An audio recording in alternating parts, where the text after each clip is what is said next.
સુરતમાં સચિન વિસ્તારની ઘટના સામે આવી રહી છે। દુકાન માલિક પર જીવલેણ હુમલો કરવામાં આવ્યો છે। અજાણ્યા શખ્સો દ્વારા દુકાન માલિક પર હુમલો કરાયો છે।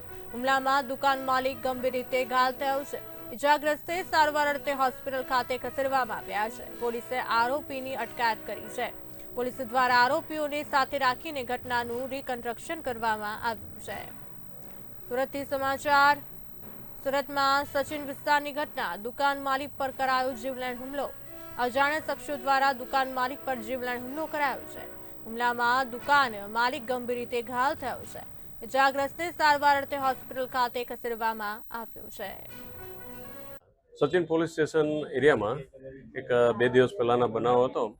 આજે આપણે જોઈએ છે દુકાન જે છે બૂટ ચપ્પલના દુકાન છે, ત્યાં આ એક ખરીદાર આવ્યા હતા અને અહીંયા વેપારી સાથે માથાકૂટ થયેલા હતા।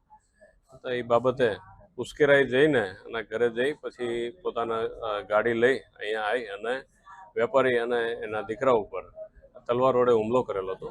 એ બાબતે સચિન પોલીસ સ્ટેશનના જે કનકપુર ચોકી છે એના અધિકારી સિંઘ સાહેબ તથા અમારા ડી સ્ટાફના પીએસઆઈ શ્રી ડામોર સાહેબ અને સાથેનો સ્ટાફ બિલકુલ એક્ટિવ થઈને આરોપીના પકડવા માટે તજવીજ હાથ ધરેલી હતી। આરોપી જે તે સમયે નાસી ભાગી ચૂક્યો હતો, પરંતુ મહેનત કરતા એને પકડી પાડેલો હતા અને આજરોજ જે બનાવ બન્યો હતો એ સ્થળ ઉપર એના રિકન્સ્ટ્રક્શન પંચનામાના કામે હાલ અત્યારે અમે સ્થળ ઉપર છે।